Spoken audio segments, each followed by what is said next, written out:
Hello everyone, my name is Matthew here with Crescent Vale. We're doing a card review here, self-graded, Michael Jordan, Encore, 1998-1999, Upper Deck. It's essentially not a refractor. Topps calls it a refractor. It's a rainbow foil according to Upper Deck. I like to label it as holo foil. It's technically not a hologram, but it's got this shine to it, a bit of color to it. And we're just going to label it holo foil on our postings. Other people do use the word refractor. It's technically for Topps. So if you are watching the video and you do post these cards, it's not a refractor. It's okay. Everybody has their own naming conventions. It's just certain manufacturers use certain naming conventions. So there we go. Quick disclaimer, the grades that I'm giving is essentially my own grades. They do not guarantee to cross over at any other grading company. And quick shout out to Teapot with Market Movers. I guess no card, no matter what grading company, is going to guarantee to cross over at anything. If you looked at the recent videos that he did, I think he graded the same card 9 times, 9 different grades. Remarkable. One of the reasons why I self-grade. It's because it's subjective. And back to the disclaimer, the card will not guarantee to increase in value. The grading is basically my best assessment of the card. And I cross-reference this card several times. The dozens, I've bought graded cards of this, and I continue to review them. I appreciate these Upper Deck cards. I think they're a wonderful collector's item. I have several copies. This is one of my many copies that I have. I bought this card on eBay. And essentially, that's the disclaimer. Now to the review. The card's in beautiful shape, and I just want to put it in a Zion custom slab. So first, let's start off by doing some measuring and taking a look at the centering. The centering on this card, you can kind of tell by the on the left and right side, there is, you call them anchor points. I use the term anchor points. They are not quite, Ladybug, Lady Chihuahua is in the background. If she makes any noise, it's basically her saying hello to the hobby culture. Take a look at centering, edges, corners, and surface. Then we'll get a total score, and we'll see exactly what this comes out to. Now these, let's go ahead and zoom in a little bit because this is a more precise way of measuring out the centering, and we'll just get to it with a little bit more up close and personal way of measuring this. And this, I'd like to do it by the millimeter. So, and what you want is a almost dead center, or not dead center. Yeah, dead center is the right term. But you want to have the same amount of spacing on the left to right. Now, I'm currently going to just we'll use the 12, and then we'll see it's 1.5 millimeters from where the 12 starts, and we're moving to the left. It's close to 2 millimeters. And I just want to get this as precise as possible, so when my buyers purchase this, they know the centering that they're getting. All right, so it is very close to 2 millimeters. I would say it's closer to 2 than 1.5. So let's move the 13 in line here.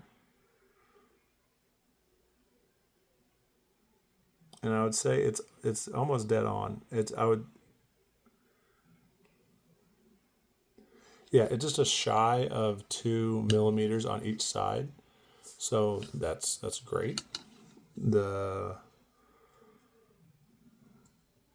Upper Deck logo is pretty close to the top, but whenever I've seen this card graded, and do I have the graded copy available? I really like that.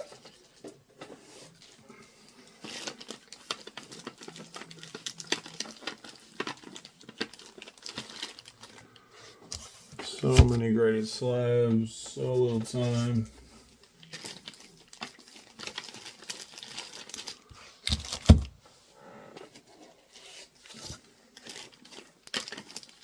Here it is, great. Now the downside to the grade that I got on this is an 8.5. Let's zoom out a little bit.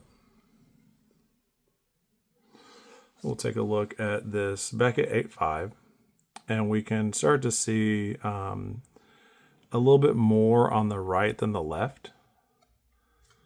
But really what I was more interested in was the amount of space from the top to the upper deck logo and how much space from this anchor point to the bottom. You can kind of also see the edges had a little bit of wear on this, a bit right there. So what's interesting is sometimes they do an 8.5, and whenever I can visually see that, it's not even zoomed in.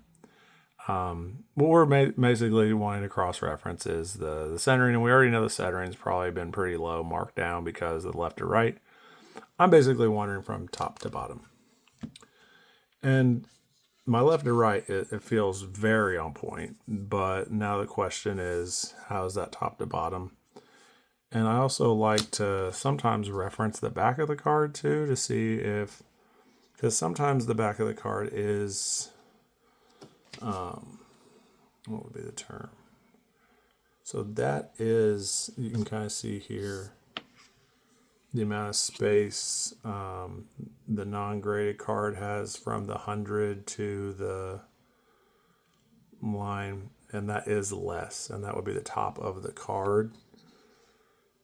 And then let's go over to the card is top to bottom. It's leaning pretty heavy on the bottom. That's just how it goes sometimes. So left to right, just about perfect. Top to bottom, that's it. When a professional grader is going to grade it, they're going to see that the top to bottom there's, what's the best word to use? There is a discrepancy in the spacing from top to bottom. Left to right is perfect though, so very difficult to put a number on this. When left to right is perfect, and I think a lot of people, myself included, value the left to right centering. I do more on this card because the two, I'm going to call them pillars, or anchor points on the left and right. It's a silver that has the foil effect on it. The foil across the whole card. So left or right, let's just give it a number so we can grade it and then average out the two. Left or right is, let's say, close to 100%. And then top to bottom, there is substantial difference. If I were to grade, if I had to use like a percentage that it was off by,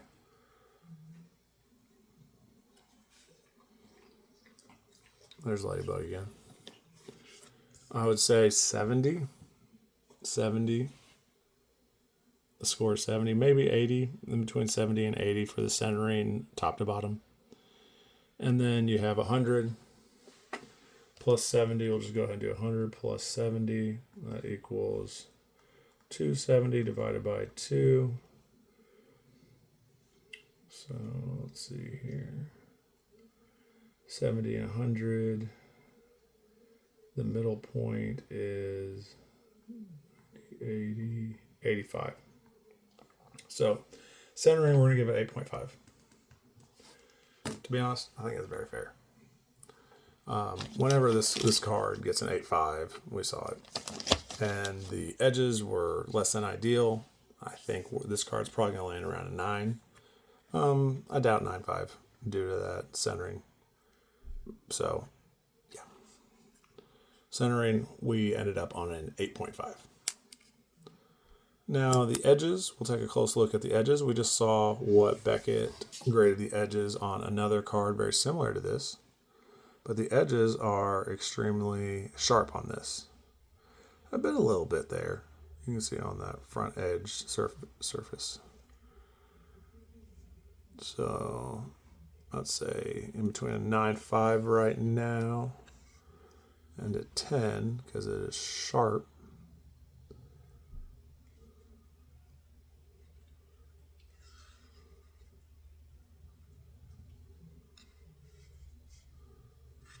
This corner is Got a little piece of fuzz on it.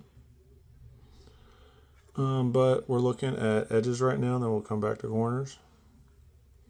And edges for me on this is a 9.5. There was one slight imperfection, but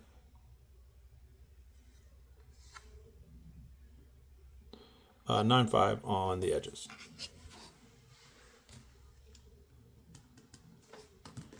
Let's take a look at the corners. We're just taking a look at one here.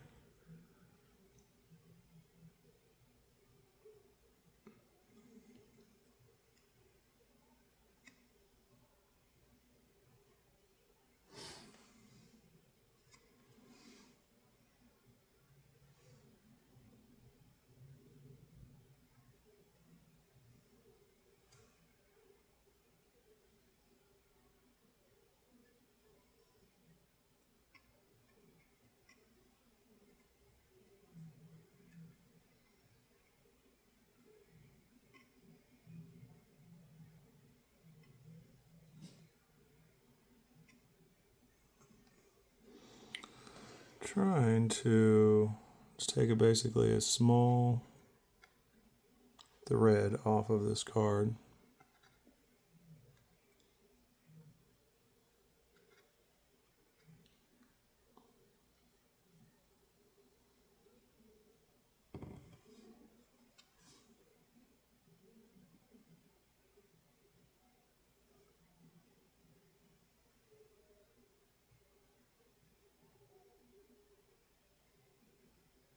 Probably gonna go with a 9 on the corners on this.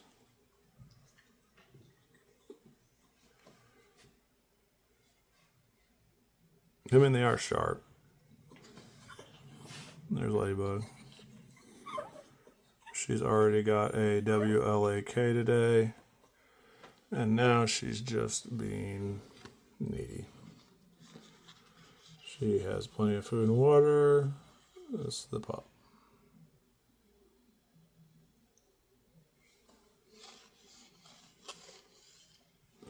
All right. We're going to go with a 9 on the corners.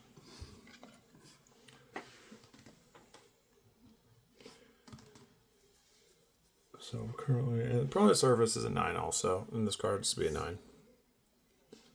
To be honest, I think that is, yeah, surface we're kind of see, I think that you could almost consider that a print line. It's like a slight difference in the hollow effect. So yeah, overall 9. Surface is 9, center, yeah, total 9. I think that is a great way to look at this card. When we just saw an 8.5, and we're looking at this centering, you know, we gave it an 8.5 for the centering. Pros and cons on it. The edges are probably the best element to the card, but after looking at the, kind of take a quick comparison look. And, you know, I should buy really more 10s of these if I could get them, because I love the card so much. But this is a Beckett 8.5. Take a look at the corners, take a look at the edges.